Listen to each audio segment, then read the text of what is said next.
नमस्तस्यै नमो नमः। नमस्तस्यै नमो नमः। प्रेम से बोले अम्बे माते की। तेरे जीवन में खुशियाँ तमाम आएंगी। तेरे जीवन में खुशियाँ, तेरे जीवन में खुशियाँ तमाम आएंगी।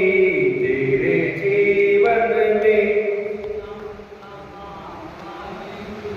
ले जा माँ की दुआएं तेरे काम आएंगी। ले जा माँ की दुआएं तेरे, ले जा माँ की दुआएं तेरे काम आएंगी। ले जा माँ की दुआएं, तेरे जीवन में खुशियाँ तमाम आएंगी। तेरे जीवन में खुशियाँ, ले जा माँ की दुआएं तेरे काम आएंगी। ले जा माँ की दुआएं तेरे, 9 महीने तन को सांचे में ढालती है माँ। 9 महीने तन को सांचे में ढालती है माँ। फिर जन्म देती है हमको पालती है माँ। फिर जन्म देती है हमको पालती है माँ। दुख है जो बच्चों का माँ पहचान जाएगी। दुख है जो बच्चों का माँ पहचान जाएगी। ले जा माँ की दुआएं तेरे काम आएंगी। ले जा माँ की दुआएं तेरे, तेरे जीवन में खुशियाँ तमाम आएंगी। तेरे जीवन में खुशियाँ, ले जा माँ की दुआएं तेरे काम आएंगी। ले जा माँ की दुआएं, बोझ बरसों तलक तो उठाती है माँ। बोझ बरसों तलक तो जाग कर कितनी रातें बिताती है माँ। जाग कर कितनी रातें तेरे जीवन में बेहतर मुकाम लाएगी। तेरे जीवन में बेहतर, ले जा माँ की दुआएं तेरे काम आएंगी। ले जा माँ की दुआएं, तेरे जीवन में खुशियाँ तमाम आएंगी। तेरे जीवन में खुशियाँ, ले जा माँ की दुआएं तेरे काम आएंगी। ले जा माँ की, माँ ने पैदा किया तो अपनी पहचान है। माँ ने पैदा किया तो अपनी, माँ हमारे तुम्हारे सबकी भगवान है। माँ हमारे तुम्हारे सबकी, अपने माँ को मना माँ वो मान जाएगी। अपनी माँ को मना माँ वो मान, तेरे जीवन में खुशियाँ तमाम आएंगी। तेरे जीवन में खुशियाँ, ले जा माँ की दुआएं तेरे काम आएंगी। ले जा माँ की, तेरे जीवन में खुशियाँ तमाम आएंगी। तेरे जीवन जीवन में, तेरे जीवन में खुशियाँ तमाम आएंगी, तेरे जीवन में तमाम आएंगी। प्रेम से बोले प्रेमानंद। नादारं संग्रहं करिष्यामि सर्वथा, सत्यं मे वचनं त्रयः, मया भीष्मव्रतं कृतं, मया भीष्मव्रतं कृतं। श्रीमद्भागवत के प्रथम स्कंध में सूत जी ने व्यास जी की जीवन कथा को बताया है। कहते हैं जब व्यास जी प्रकट हो गए, प्रकट होने के बाद माता सत्यवती की कथा आई है, फिर उसके बाद गंगा जी के साथ विवाह हुआ है। कल की कथा में आपने श्रवण किया कि किस प्रकार से गंगा जी अपने 7 पुत्रों को अपनी ही धारा में डाल देती है और 8वें पुत्र को लेकर के अंदर ध्यान। महाराज शांतनु मन में विचार कर रहे हैं कि देखो ये तो वही वाली हाल हो गई, असमंजस में दो हो गए, माया मिली लगा। मैंने अपनी पत्नी को रोकने का प्रयत्न किया था कि कम से कम मेरा बच्चा तो बच जाएगा, परंतु आज 16 साल हो गए। महाराज शांतनु विचार कर रहे हैं, रोज गंगा जी की धारा को निहारा करते, अपने महल के दरवाजे से गंगा जी की धारा को निहारा करते हैं। हे देवी गंगा, आप तो गई ही, साथ में मेरे बच्चे को भी लेकर चली गई। आज 16 साल हो गया, ना ही बच्चा मिला ना ही गंगा जी मिले। बड़े दुखी मन से निहारा करते हैं। कहीं न कहीं उनके मन को एक आस है कि चलो गंगा जी को दिखाई दे रहे हैं, सामने गंगा जी की धारा को दिखाई दे रही है। अचानक उन्होंने देखा कि गंगा जी की धारा बीच से ही बंद हो। ऐसा लग रहा जैसे किसी ने बाण लगा दी हो, बाण की पूरी दीवार खड़ी कर दी हो। गंगा जी का जलस्तर ही एकदम खत्म हो गया, एकदम सूख गई। वो आश्चर्य होता कि ये हुआ कैसे। तो दूर देखा कि एक बाणों की दीवार लगी। ये अपना धनुष बाण उठाए गए नीचे कि मैं तोड़ दो उसको, और तब तक देखते क्या है, एक वहां का सुदर्शन युवक दूसरे बाण का प्रहार करता है और उस पूरे के पूरे दीवार को तोड़ देता है और उछल के कहता है, आज मैंने गंगा की धारा को रोक दिया। महाराज शांतनु जब उस बच्चे को देखते बहुत प्रसन्न हो, पूछते कि बालक तुम हो कौन और तुम्हारे अंदर इतनी कौशलता आई कहां से। बालक कहते हैं, मेरा नाम देवव्रत है, मैं गंगा पुत्र हूं। इतना ही कहा और तब तक धारा से गंगा जी प्रकट हुए। गंगा जी को देखकर के महाराज शांतनु आश्चर्यचकित हो गए।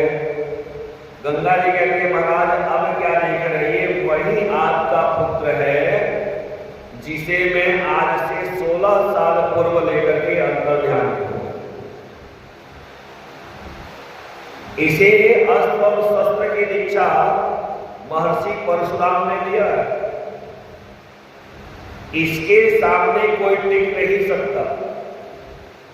शास्त्र का ज्ञान स्वयं देवगुरु बृहस्पति ने दिया है, तो शास्त्र में भी कोई इनके सामने नहीं टिक सकता। यह है आपका पुत्र, आप इनको संभालिए। गंगा जी कहती है, पुत्र मैं तुम्हारी मां हूं और ये तुम्हारे पिताजी हैं। आज से मैं या तुम्हारे पिताजी की सुपुर्द तुम्हें करती हूँ, अब तुम्हें इन्हीं की सेवा करनी है, क्योंकि जब तक पुत्र अपने पिता की सेवा नहीं करता तब तक उसका जीवन बेकार है। गंगा जी जब जाने लगी तो देवव्रत रोने लगे। उन्होंने कहा, मां 16 साल से तो मैंने ही आपको माता भी माना, मैंने ही आपको पिता भी माना, अब आप छोड़ के जा रहे हो पिताजी के सहारे, तो अगर मुझे मन की कोई बात कहनी होगी किससे कहूंगा? क्योंकि पिताजी महाराज उतना मेरे मन की बात नहीं समझ पाएंगे जितना मां समझ। जब मैं अपने आप को अकेला महसूस करने लगूंगा तो क्या करूंगा? गंगा जी ने कहा, मेरे बच्चे, जब भी तुम मुझे बुलाओगे इसी धारा के पास आकर के मैं प्रकट हो जाओगे, तुम कभी भी अकेले नहीं रहोगे। जब भी जीवन में अकेले पड़ोगे मैं तुम्हारे सामने खड़ा। इतना कह के देवी गंगा पर ध्यान हो गई।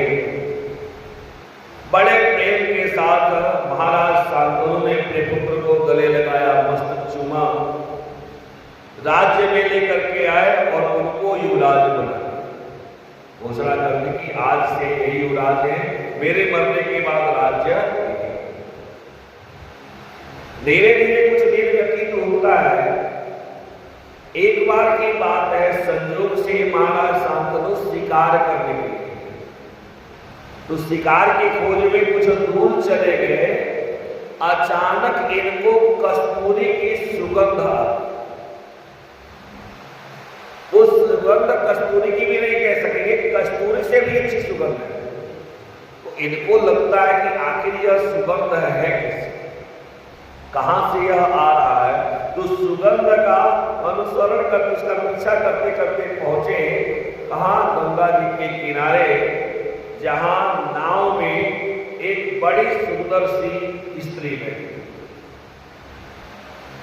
यद्यपि स्त्री का जो रंग रूप है वह बहुत ज्यादा गोरा नहीं कह सकते, सांवला है, परंतु उनके शरीर से जो सुगंध निकल रहा है उस सुगंध के नाते महाराज शांतनु देवल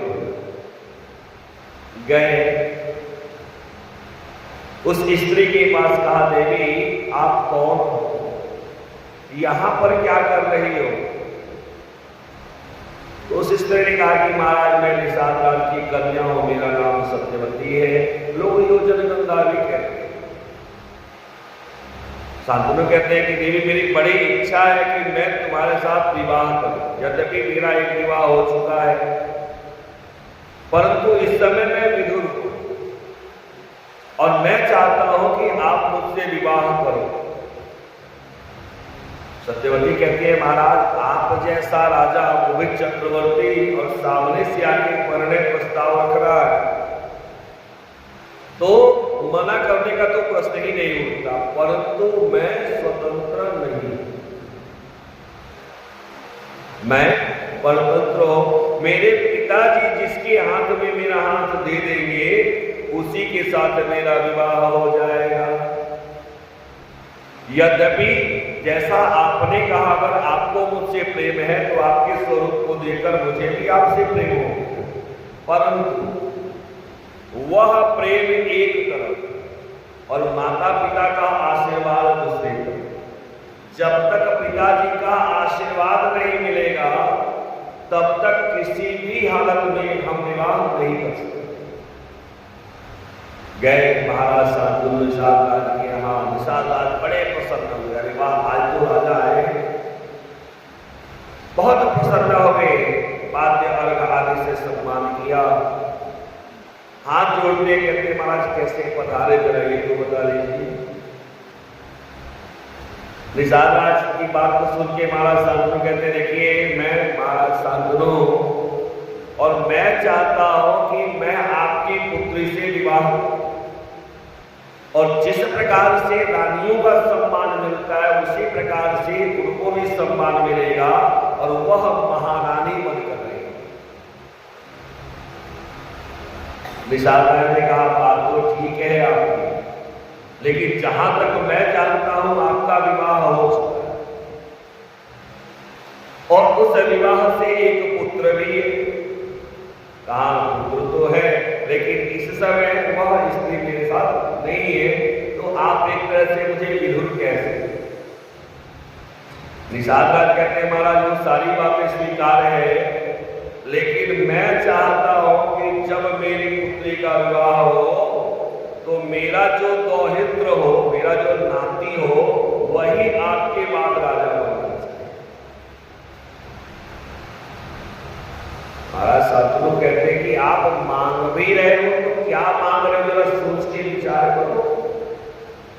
अरे आपको धन चाहिए, मैं दे सकता हूं, गांव चाहिए दे सकता हूं, हाथी घोड़े चाहिए दे सकता हूं, परंतु जो मेरा है ही नहीं उसको मैं दूं कैसे।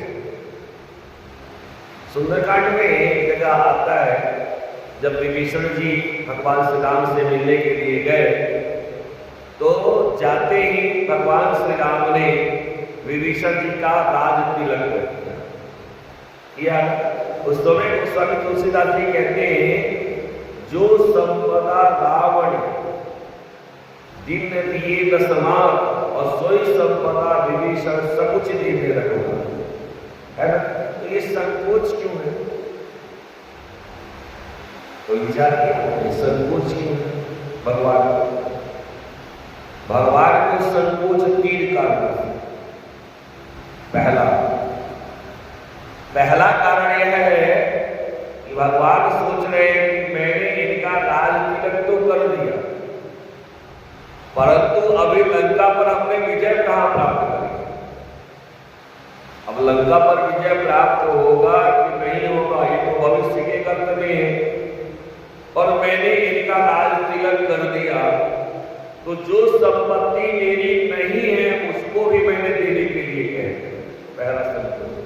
दूसरा संकोच, भगवान सोचते हैं यह अपना सब कुछ छोड़ करके मेरे पास आया है कि नहीं। सब कुछ छोड़ दिया, घर छोड़ दिया, परिवार छोड़ दिया, बाल बच्चों को छोड़ दिया, और सब छोड़ करके अपनी पूरी जमा पूंजी लेकर के मेरे चरणों में गिर गई।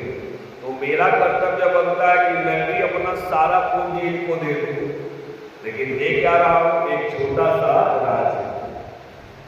तीसरा सबसे महत्वपूर्ण, कहा महाराज जिस संपत्ति को मैंने दिया है वह मेरी है ही नहीं।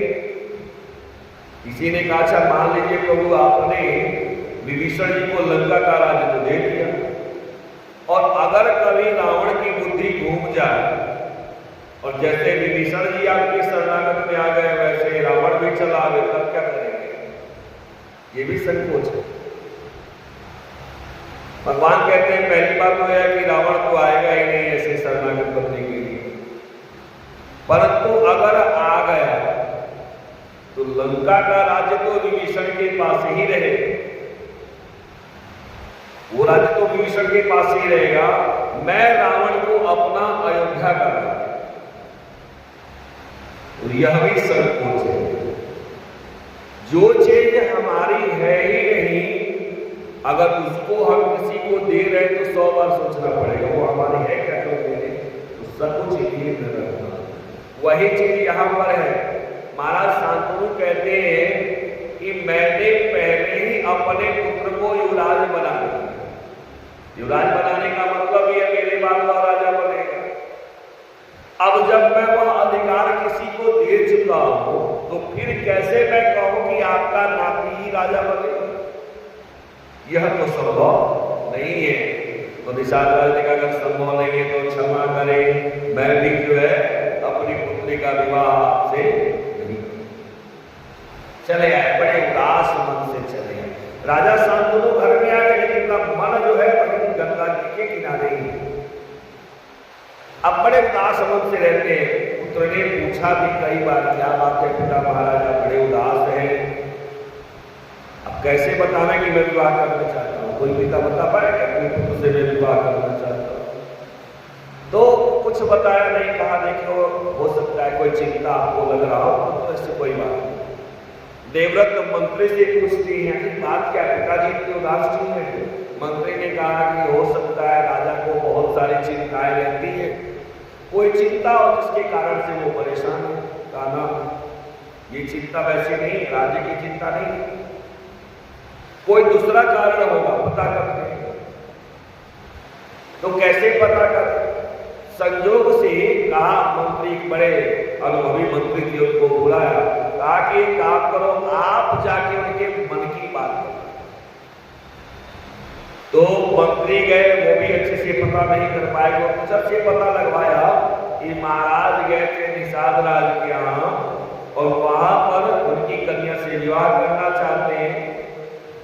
निषाद राज ने जो शर्त रखी है उस शर्त को मना कर दिया, इसलिए उनका विवाह नहीं।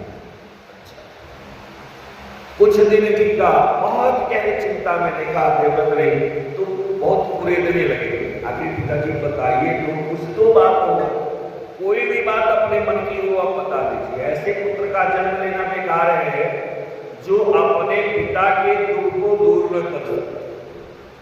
पिता तो पुत्र के दुख को हमेशा दूर करते हैं, परंतु आनंद तब है जब पुत्र स्वयं पिता के दुख को दूर करे, तो उसमें आनंद है। बताइए तो सही। तो बहुत संकोचित होकर के बताते हैं कि महाराज जानते हो, ऐसा है कि तुम अकेले हो। अब मुझे इस बात की चिंता है कि भगवान ने करे कभी को तुम युद्ध क्षेत्र में चले जाओ, तो फिर इसकी देखभाल करने वाला कोई तो होना चाहिए। बात समझ में देवव्रत के, देवव्रत ने तैयार करवाया रथ और चले गए निषाद। जो सत्कार सम्मान महाराज शांतनु को मिला है, उससे कई गुना सत्कार सम्मान देवव्रत को मिला। पाद्य बल आदि से निषाद राज ने पूजा किया। निषाद राज कहते हैं, महाराज क्या कुमार कैसे पधारे? देवव्रत कहते हैं, मेरी इच्छा है आप अपनी पुत्री का विवाह मेरे पिताजी से करें। निषाद राज कहते हैं, आप क्या बोल रहे हैं, जरा विचार तो करिए। कहा मेरी पुत्री की उम्र और कहा आपके पिताजी की उम्र, कितना अंतर है जरा देखिए। हाँ, आप में और मेरी पुत्री में साम्यता है। तो अगर आप कहो, क्योंकि जो शर्त मैंने रखी हुई है उस शर्त को मानने से आपके पिताजी ने इनकार किया। अगर आप कहो तो मैं आपसे अपनी पुत्री का विवाह कर सकता। देवव्रत कहते हैं, निषाद राज, जिस क्षण मेरे पिता ने प्रणय का प्रस्ताव आपकी पुत्री के लिए रख दिया, उसी क्षण से वो मेरी माता हो। विवाह करने का तो सवाल ही पैदा नहीं होता। दूसरा, शर्त क्या है आपकी, वो बताइए। कहा मेरा शर्त यह है कि राजा के बाद मेरा नाती ही राजा। कहा बस इतना, छोटी सी बात। जैसे दशरथ जी के सामने भगवान श्री राम आए, दशरथ जी तो बेसुध पड़े हुए थे, तो पूछ रहे हैं भगवान श्री राम की आखिर बात क्या है, पिता किस प्रकार से बेसुध क्यों पड़े हुए हैं, कोई नहीं पता। तब कैकेयी बताती है, ऐसा लगता है कि बहुत बड़ा कोई बम विस्फोट कर रहे हैं। उन्होंने पूरी बात अपनी बता दी कि मैंने तुम्हारे पिता से वरदान मांगा था, तो पहले वरदान में भरत जी का राज्य से। जैसे सुना राम जी खूब खुश हो गए, अरे वाह, आज मुझे लगता है कि देव प्रबल है, जो मैं चाहता था वही हो गया। क्यों हो गया?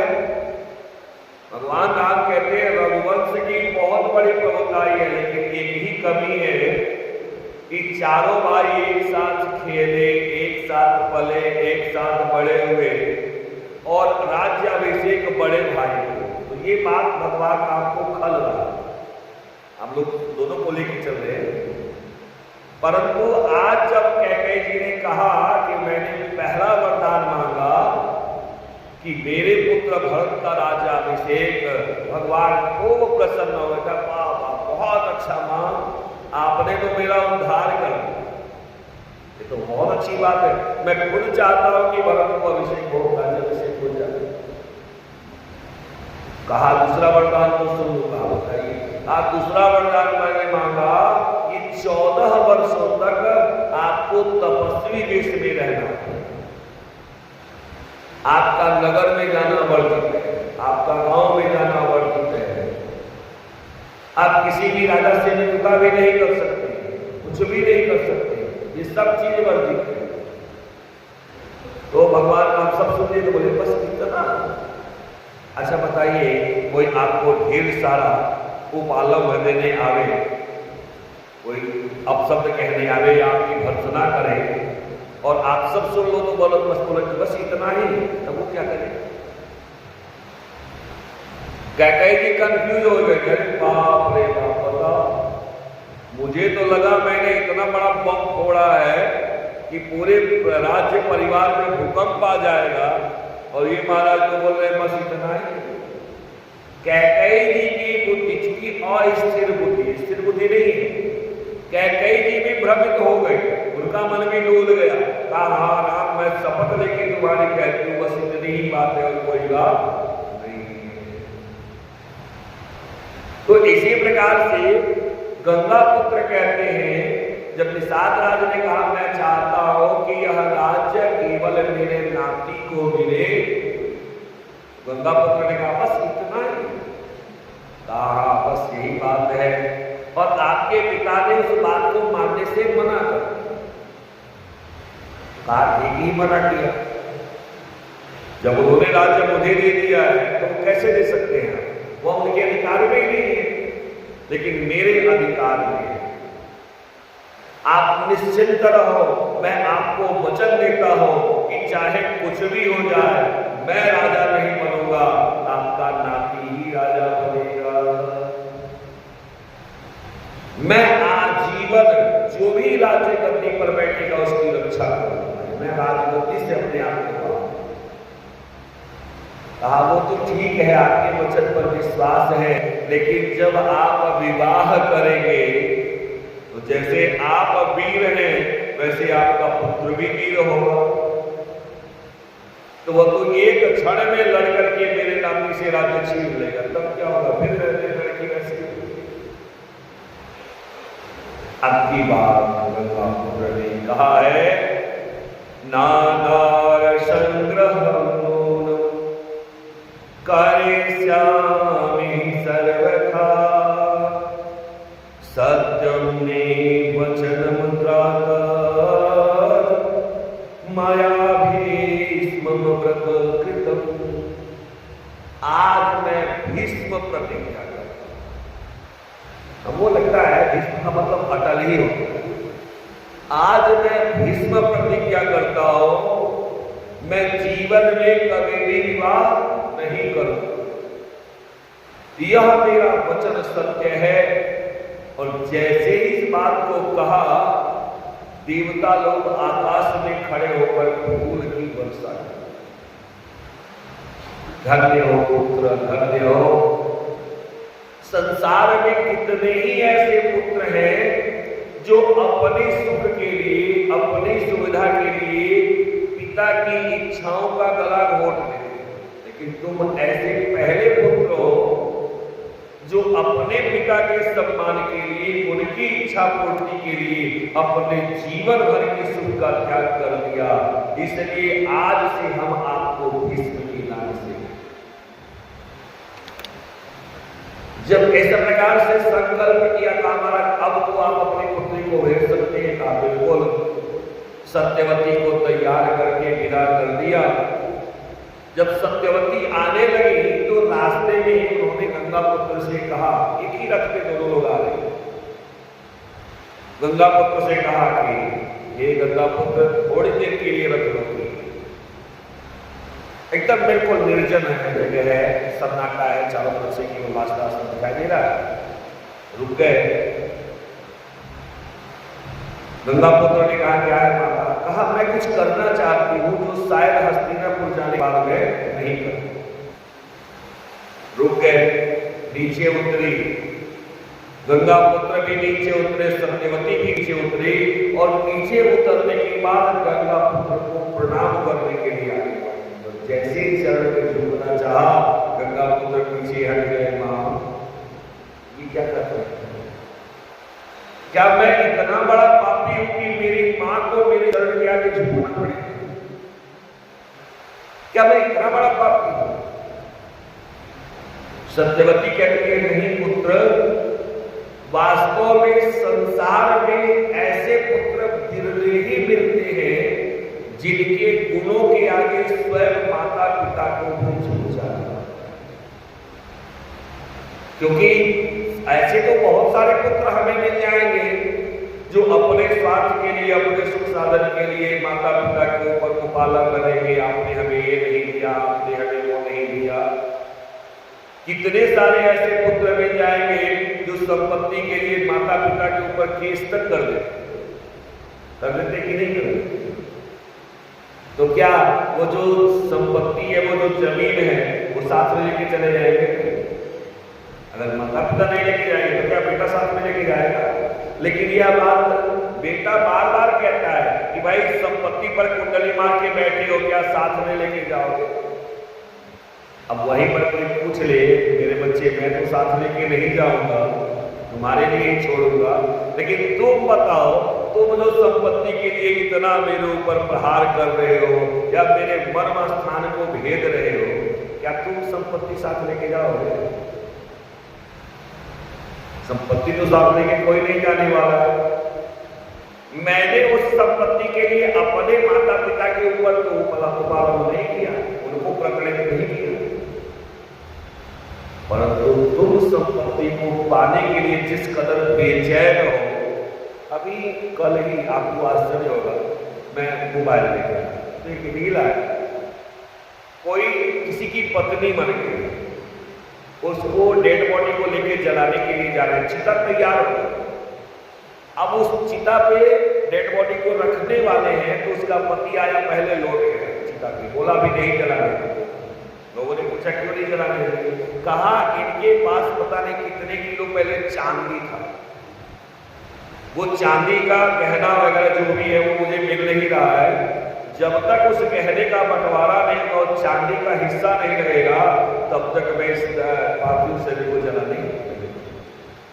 कल्पना करिए, सुनने में ही हास्यपद लग रहा है, पत्नी की चिता वो जलाने जा रहा है और वहां पर सीने ले लिया होगा, घर में भाई एक से एक लोग वहां पड़े हुए हो, कोई नई बात नहीं है, तो पूरा का पूरा चांदी सड़ा रहा होगा, तभी तो वो लेट गया बेचारा। और पति की उम्र भी ऐसी है कि मतलब अब गए कि तब गए, वो स्थिति हमने देखी। और फिर भी वो कह रहा नहीं महाराज, जब तक चांदी का हिस्सा नहीं होगा, बंटवारा नहीं होगा, सामने नहीं आएगा, तब तक मैं इस शरीर को जलाने नहीं। ये हमारी समझ है, यहां हम पहुंच चुके। इसीलिए आज के समय में सत्संग परम आवश्यक। आज माता सत्यवती गंगा पुत्र के चरण में झुकना चाहती है कि मैं तुम्हारे गुणों को प्रणाम करती हूँ, जिसके अंदर पिता की इच्छा पूर्ति के लिए अपने जीवन की सारी इच्छा का त्याग किया। लेके आए सत्यवती जी के साथ महाराज शांतनु का विवाह हुआ और उत्पन्न हुए दो पुत्र चित्रांग और विचित्रवीर। एक बार चित्रांग बड़े हुए दोनों विवाह के लायक हुए तो चूंकि इनका विवाह विलोम जाति में, इसी कारण से इनके यहां कोई भी अपनी लड़की देने के लिए तैयार नहीं। काशीराज के साथ बड़े पुराने संबंध है और काशीराज अपनी 3 पुत्रियों अंबा, अंबिका, अंबालिका, तीनों का स्वयंवर करना चाहते हैं। साल्व आदि को भी बुलाया, सबको बुलाया, लेकिन हस्तिनापुर निमंत्रण नहीं मिला। माता सत्यवती को जब यह पता चलता है तो माता सत्यवती गंगा पुत्र को बुलाती है। हे पुत्र, काशीराज के साथ इतने अच्छे संबंध है, वो जानती है मेरे 2 पुत्र विवाह के लायक हैं, फिर भी उन्होंने निमंत्रण नहीं भेजा, तो अब इसका दंड उन्हें देना। तुम जाओ और उनकी 2 पुत्रियों का हरण करके लेके आओ। पुत्र अकेले ही पूरे के पूरे सेना पर भारी, कितने सारे रथी महारथी सबका अकेले संहार कर सकते हैं, धनुष बाण उठाए पहुंच गए। कहा महाराज मैं चित्रांग और विचित्र वीर्य का प्रतिनिधित्व करके आपके यहाँ आया, और आपने सबसे बड़ा अपराध यह किया है कि आपके घर में पुत्रियां विवाह के लायक है, स्वयंवर कर रहे हैं, लेकिन मेरे यहाँ निमंत्रण आपने नहीं। तो यह अपराध आपका मैं क्षमा कर सकता हूं, बशर्ते आपको इनमें से 2 पुत्रियों को हमारे यहाँ भेजना हो विवाह। जितने राजा लोग आए सबके सब अपना हथियार लेकर के खड़े हो गए। गंगा पुत्र ने एक बाण खींच के मारा सत्य मुकुट के नीचे। कहा यह समझा रहा हूं पहला बाण है, दूसरा बाण चला तो फिर कोई नहीं बचे। चूंकि आपने मेरा प्रतिकार किया है इसलिए अब 2 नहीं मैं 3 पुत्रियों को लेके, अगर किसी में शक्ति सामर्थ्य हो तो उस समय गंगा पुत्र की बराबरी करने वाला, अब बताइए महर्षि परशुराम ने जिनको धनुर्वेद की शिक्षा दी हो, देवगुरु बृहस्पति ने जिनको शास्त्र का ज्ञान दिया हो, उनसे बड़ा बुद्धिमान और विद्वान कोई हो सकता है। लेके चले, जब रास्ते में गए तो वहां पर अंबा ने कहा कि महाराज आप मुझे लेकर के चले आए, लेकिन स्वयंवर में मैंने जब से साल्व नरेश को देखा उनको मन ही मन अपना पति मान, और वह भी मुझसे प्रेम करने लगे तो उन्होंने भी मुझे अपनी पत्नी मान ली। अब केवल माला पहनाने की देरी थी तो आप जबरदस्ती हमको लेके चले आए। महाराज यह उचित नहीं है, अगर आपको अच्छा लगे तो मुझे साल्व नरेश के यहाँ भेज दीजिए। गंगा पुत्र ने उसने कहा ठीक है, जब आपकी इच्छा है आप कह रही हो तो फिर मैं आपको जबरदस्ती लेके नहीं जाऊंगा। और इस प्रकार से अंबिका को सम्मान के साथ वहीं से यहां पर आए। चित्रांग और विचित्र वीर्य के साथ अंबा और अंबालिका का विवाह। जब विवाह करवा के निश्चिंत हो गए और तब तक अंबिका फुंकारती हुई आई जैसे एक घायल नारी। कहा अंबिका ने कि महाराज आप मुझे जबरदस्ती लेकर के आए, और जब आपने साल्व नरेश के यहाँ मुझे भेजा तो साल्व नरेश ने यह कह करके वापस लौटा दिया कि मैं किसी के उच्छिष्ट को स्वीकार नहीं करता। जब गंगा पुत्र सबके सामने तुम्हारा हरण करके लेकर के गए और तुमको वापस लौटा दिया तो मैं किसी का झूठ करने का नहीं। तो महाराज अब आपको मुझसे विवाह करना होगा। गंगा पुत्र ने कहा देवी मैं तो पहले ही वचनबद्ध हूं, चाहे कुछ भी हो जाए मैं विवाह नहीं कर सकता, कुछ भी हो जाए। तो कहा अपने भाइयों से विवाह कराओ। कहा वह भी संभव नहीं है क्योंकि आपकी 2 बहनों का विवाह हो चुका है। पहले आप आई होती तो हो सकता है मैं कुछ करता, लेकिन जब आप मन ही मन साल्व नरेश को प्रेम करती थी तो आपको कैसे मैं विवाह करवाऊं। तो अंबिका को ना ही चित्रांग और विचित्र ने स्वीकार किया, ना ही गंगा पुत्र ने स्वीकार किया। अंबिका को स्वीकार करवाने के लिए एक बार ऐसी स्थिति आई कि परशुराम जी और गंगा पुत्र भीष्म दोनों के बीच में युद्ध हो। ब्रह्मा जी ने आकर के यह कहकर युद्ध विराम करवा दिया कि एक तरफ गुरु है एक तरफ शिष्य है, कोई किसी से कम नहीं। अब की बार जो अंत में लोगों ने ब्रह्मास्त्र निकाल लिया तो कहा ब्रह्मास्त्र जो चलेगा, ब्रह्मास्त्र का मतलब समझ लीजिए परमाणु। अब जब वह दोनों तरफ से चलेगा तो जाहिर सी बात है सभ्यता का ही नाश होगा, मानव संस्कृति का ही नाश होगा, इसलिए विराम कर। अंबिका ने कहा हे गंगा पुत्र आज जो स्थिति में मैं हूं उसका कारण आप है। आज मैं कमजोर हूं, लेकिन मैं प्रतिज्ञा करती हूं, चाहे मुझे कितना भी जन्म क्यों न लेने पड़े, लेकिन आपकी मृत्यु का कारण मैं ही बनूंगी। यही कारण होता है, यही कारण होता है। वही अंबिका बाद में शिखंडी का रूप धारण करके आते हैं, जिनके कारण गंगा पुत्र का हत्या। चित्रांग और विचित्रगिरि का जब विवाह हो गया तो चित्रांग को शिकार का बड़ा शौक, शिकार करने गए तो इन्हीं के नाम का एक यक्ष था। उस समय राजा एक थे, चित्रांग नहीं राजा थे, तो इन्हीं के नाम का एक यक्ष था चित्रांग, उसका भी नाम था। दोनों में युद्ध हुआ और यक्ष ने चित्रांग को मार दिया। उसके बाद विचित्रवीर्य राजा बने। जब विचित्रवीर्य राजा बने तो इतना सुख भोग करने लगे, इतना सुख भोग करने लगे कि इनको यक्षमा रोग हो गया। समझ रहे हैं? और उसी रोग के कारण ही यह अकाल मृत्यु को प्राप्त हो गए। संतान किसी की थी। सत्यवती सोचने लगे क्या अब इसी प्रकार से मेरा वंश समाप्त हो जाए? कोई नहीं है जो इस वंश को आगे बढ़ा सके। तो सत्यवती ने गंगा पुत्र को बुलाया, कहा महाराज एक काम करो, अब वंश को आगे बढ़ाने के लिए कब तक प्रतिज्ञा देखोगे? आप विवाह कर लो, इन दोनों में से किसी से विवाह कर लो।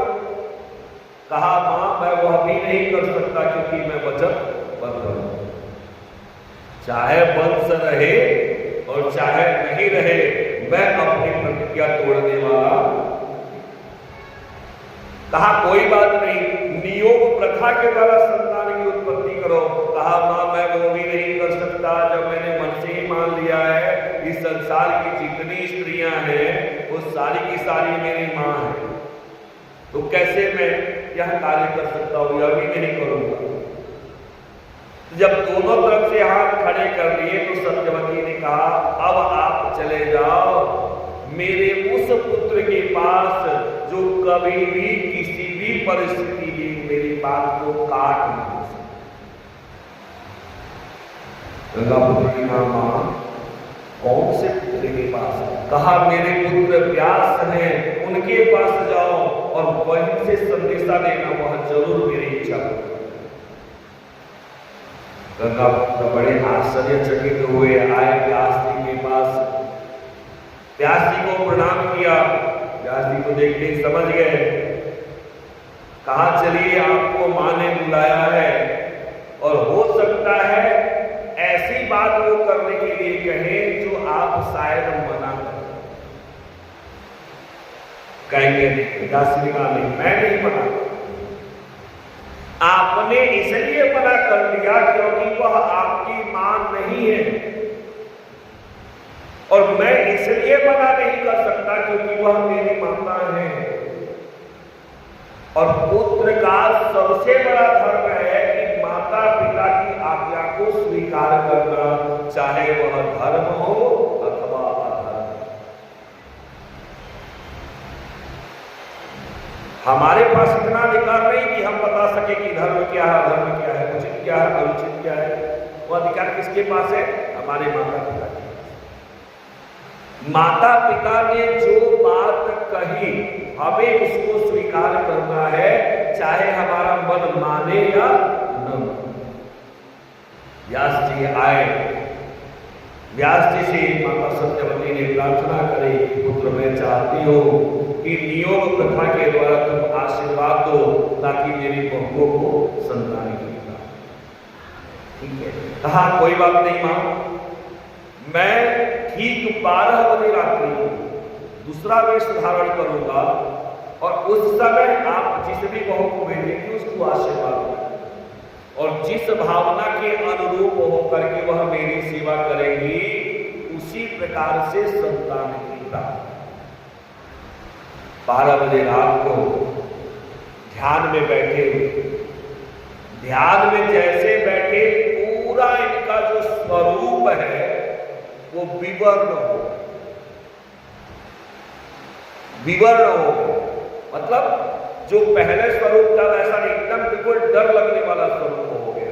अब जब पहली बहू गई अम्बा जी और गई, जैसे ही व्यास जी के स्वरूप को देखा इतना डर गई, कांपने लगी।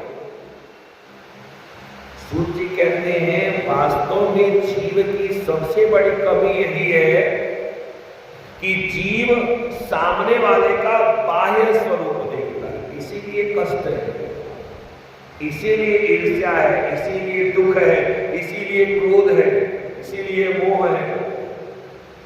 अरे बाहरी स्वरूप में भले आपको देखने में लगेगा कि मैंने सफेद पहना है, आपने लाल पहना है, आपने पीला पहना है, अलग चीज, परंतु हम सबके अंदर जो शुद्ध चैतन्य परम ब्रह्म परमात्मा वो तो एक ही है। यही कारण है कि चोट लगने पर जो दर्द का एहसास हमें होता है वही दर्द का एहसास आपको होता है, आपको अलग नहीं होगा। कांटा चुभेगा तो आपको भी वही दर्द होगा, हमको भी वही दर्द होगा। ऐसा नहीं है कि आपको चुभेगा तो दर्द होगा, हमको चुभेगा तो आनंद मिलेगा, ऐसा होता है। तो हम सबके अंदर शुद्ध चैतन्य परम ब्रह्म परमात्मा है। हम सब अपने आप को शरीर मानते हैं, इसीलिए कष्ट है, इसीलिए सामने वाले की गलती हमको दिखाई देती है। अगर हम शरीर मानना बंद कर दे तो हमें किसी की गलती दिखाई ही नहीं देगी, गलती कोई कर ही नहीं सकता है। ये जो आप नाम रखते हो, मेरा नाम यह है, वह नाम किसका है? शरीर का। शुद्ध चैतन्य परम ब्रह्म परमात्मा जो है उनका कोई नाम है क्या? आत्मा का कोई नाम है क्या? तो ना ही आत्मा का कोई नाम है, ना ही परमात्मा का नाम है। और आश्चर्य बताओ, वास्तव में आत्मा का कोई लिंग भी नहीं होता। आप नहीं कह सकते कि आत्मा स्त्रीलिंग है कि आत्मा पुल्लिंग है। आत्मा जिस शरीर को धारण करती है उनके अनुसार उनका लिंग बदल जाता है। तो यह केवल बाह्य स्वरूप है, और बाह्य स्वरूप को देख करके अगर उसी में उलझ गए तो आपको भयभीत होना है। पहले देवी बहू गई अम्बा जी, और जैसे ही व्यास जी के स्वरूप को देखा इतना डर गई, आंख अपने बंद कर लिए। तो जैसे दुर्योधन गए माता गांधारी के पास और भगवान की प्रेरणा मिल गई तो कमर में पत्ते लगे, तो माता का दृष्टि जितने भाग पर इनका पड़ा वो पत्थर हो गए, और जिस पर दृष्टि नहीं पड़ा वह कमजोर रह गया। उसी प्रकार से व्यास जी की दृष्टि जिस प्रकार से पढ़नी चाहिए उस प्रकार से नहीं पढ़े। इन्होंने अपनी आंखें बंद कर ली। दूसरे दिन सुजाता ने पूछा पुत्र क्या हुआ? संतान होगी। कहा मां संतान तो होगी लेकिन जन्म अंध होगा, क्योंकि उन्होंने अपनी आंखें बंद कर ली, इसलिए जन्म से ही अंधी संतान। कहा एक काम करो, एक बार और बहू को दूसरी बहू को आशीर्वाद दे दो। कहा ठीक है मां। दूसरे दिन दूसरी बहू आई, उनको सख्त हिदायत दी गई थी कि किसी भी परिस्थिति में आपको आंख बंद नहीं करना है। अब दूसरी रानी आई अंबालिका जी, उन्होंने भी व्यास जी के जो स्वरूप को देखा, बाह्य स्वरूप को ही देखा, जैसे बाह्य स्वरूप को देखा आंख को बंद नहीं किया, लेकिन इतना भय के कारण पीली पड़ गई, एकदम पीपल के पत्ते की तरह काम, पूरा पीला पड़ गया। दूसरे दिन मां ने पूछा क्या हुआ? कहा संतान तो होगा लेकिन वह पांडु रोगी होगा, उसको पीलिया रोग होगा, क्योंकि पीली पड़ गई। कहा एक बार और आशीर्वाद दे दो, अब नहीं कहोगे। व्यास ने कहा माता बार बार मैं धर्म का उल्लंघन कर रहा हूं, केवल आपके कहने से, याद रखिएगा यह अंतिम बात। माता जी गई, कहा एक काम करो चले जाओ, अब की बार आशीर्वाद दे, थोड़ा ठीक से आशीर्वाद दे। बड़ी रानी कहती है मैं नहीं जाऊंगी, छोटी कहती है मैं नहीं जाऊंगी, अब जाए कौन? उसी समय एक दासी उनको बुलाया, कहा देवी आपके पास भी कोई संतान नहीं है, आपको देख के हमें बड़ी चिंता होती है, एक काम करो आप जाओ। अब जब दासी गई तो दासी ने व्यास जी के बाहरी स्वरूप को देखा ही, जबकि व्यास जी का वह स्वरूप और विवर्ण हो गया, एकदम क्रूर शरीर हो गया। लेकिन दासी ने व्यास जी के बाह्य स्वरूप को देखा ही नहीं। वह सोच रही है कि बाह्य स्वरूप कोई भी हो, परंतु इनके अंदर अंतर आत्मा में तो भगवान बैठे हुए, तो मैं उस भगवान का दर्शन कर रही हूं, मैं उस भगवान की सेवा कर रही हूं, मैं व्यास जी की सेवा नहीं कर रही। यह जो कुर्सी है इसका नाम व्यासपीठ है ना। इस पे बैठने वाला व्यास तभी तक है जब तक बैठा होता है, उतर गया तो व्यास नहीं।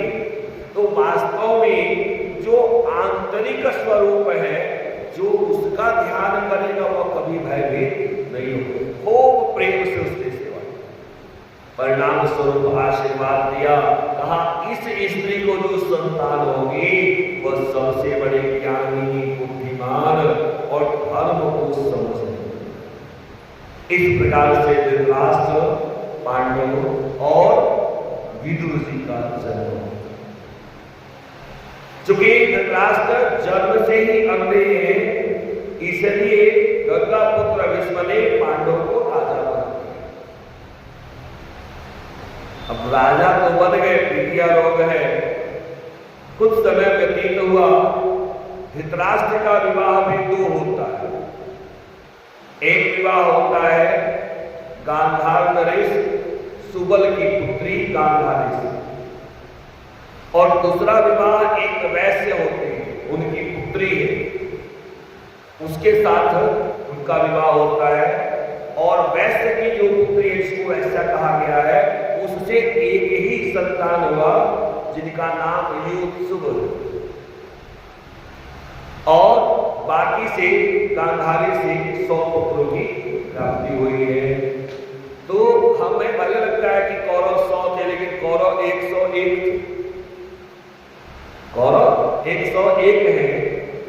और इस प्रकार से पांडव का पहला विवाह राजा कुंती भोज की पुत्री है कुंती के साथ हुआ, और दूसरा विवाह मद्र नरेश की पुत्री होती है माद्री, उनके साथ होता है। दोनों विवाह संपन्न हो गया। विवाह के काफी समय तक पांडु को कोई संतान नहीं। एक बार और क्या गलती होगी देखिए, एक बार शिकार करने के लिए गए वन में, वहां पर एक ऋषि अपनी पत्नी के साथ मृग की छाला को ओढ़ करके विश्राम कर रहे हैं। एक ही बाण कान से खींच करके मारी और वह बाण लगा मृगशाला को पार करते हुए, और एक ही बाण में दोनों ऋषि पति समाप्त हो गए। मरते मरते ऋषि ने श्राप दिया कि तुमने ऐसे समय में हमको मारा है, तो आज के बाद जब कभी भी तुम अपनी पत्नी का स्पर्श करोगे, उसी समय तुम्हारी मृत्यु हो जाएगी। एक तो पांडव ऊपर से ऋषि का श्राप हो। राजा पांडु घर छोड़ दिए, पत्नी दोनों को लिया और वन में आ गए। उसके बाद राजा बना दिया गया धृतराष्ट्र को। जीवन यापन कर रहे हैं। एक दिन उन्होंने सत्संग में सुना कि बिना पुत्र के गति नहीं होती। मन में विचार कर रहे हैं कि अब करना क्या चाहिए। अपुत्रस्य गतिर्नास्ति स्वर्गे गन्तुं परन्तप येन कीनुपायेन पुत्र संजननं चरे। किसी भी प्रकार से शास्त्र में बताया, सत्संग हो रहा था, ऋषियों ने बताया किसी भी उपाय से पुत्र की प्राप्ति करनी चाहिए। पुत्र होते हैं 10, अंशजः पुत्रिका पुत्र क्षेत्रजो गोलकस्तथा कुंड सहोड़कालीन कृत प्राप्तस्तथावनि। ये 10 पुत्र होते हैं। अंसज पुत्रिका पुत्र, मतलब आपका नाती, वह भी पुत्र होता है। क्षेत्रज पुत्र, आपकी पत्नी से जो पुत्र की प्राप्ति होती है उसको क्षेत्र। गोलक, कुंड, सहोड़, कानीन, क्रीत खरीदा। जैसे विश्वामित्र जी ने खरीदा था ना पुत्र को, वह कृत पुत्र हो गया। तथा वन में अगर कोई पुत्र आपको प्राप्त हो जाए, ये 10 प्रकार के पुत्र होते हैं और किसी न किसी प्रकार से पुत्र की प्राप्ति करनी चाहिए। पांडव सोच रहे मेरा जीवन तो ऐसे ही बेकार चला गया, मैं क्या करूं, कहां जाऊं। समय आया और कुंती ने कहा कि महाराज मेरे पास एक कामद मंत्र, उस मंत्र के प्रयोग से मैं जिस देवता का आह्वान करूंगी वही देवता आएंगे और आने के बाद मुझे संतान देकर के चले जाएंगे। ऋषियों ने पूछा है कि महाराज यह कामद मंत्र देवी कुंती के पास आया कहां से, उसके विषय में बताया है सूची ने, जिस पर कल विचार करेंगे। प्रेम से बोलिए अम्बे माते की बता दो हे जगत जननी मेरा उद्धार कैसे हो, बता दो हे जगत जननी मेरा उद्धार कैसे हो। बह रहा हूँ अदम धारा में मेरा पार कैसे हो, बह रहा हूँ अदम धारा में मेरा, बता दो हे जगत जननी मेरा उद्धार कैसे हो, बता दो हे जगत जननी मेरा उद्धार कैसे हो। नहीं श्रद्धा नहीं भक्ति नहीं विद्या नहीं बुद्धि, नहीं श्रद्धा नहीं विद्या नहीं, तेरे दासों में माता मेरा सोमार कैसे हो, तेरे दासों में मेरा सोमार कैसे, बता दो हे जगत जननी मेरा उद्धार कैसे हो, बता दो हे जगत मेरा उद्धार कैसे हो। मैं जैसा हूँ तुम्हारा हूँ, भरोसा आपका भारी, मैं जैसा हूँ तुम्हारा भरोसा, तो फिर किससे करूं फरियाद, मंजिल पार कैसे हो, तो फिर किससे करूं फरियाद, मंजिल पार कैसे, बता दो हे जगत जननी मेरा उद्धार कैसे हो, बता दो हे जगत जननी मेरा उद्धार कैसे। बहुत भटका विषयों में कहीं भी शांति नहीं पाए, बहुत भटका विषय कहीं भी शांति नहीं, फंसा मद मोह माया में, मेरा निस्तार कैसे हो, फंसा मद मोह मेरा निस्तार, बता दो हे जगत जननी, मेरा उद्धार कैसे हो, बता दो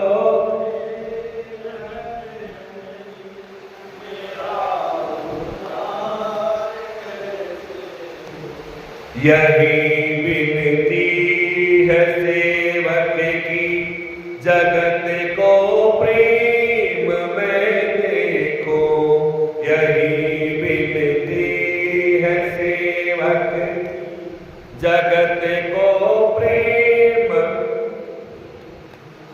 करो, बलिदान स्वार्थ का, परे उपकार कैसे हो, करो बलिदान स्वार्थ ये पर उपकार, बता दो हे जगत जननी, मेरा उद्धार कैसे हो, बता दो हे जगत मेरा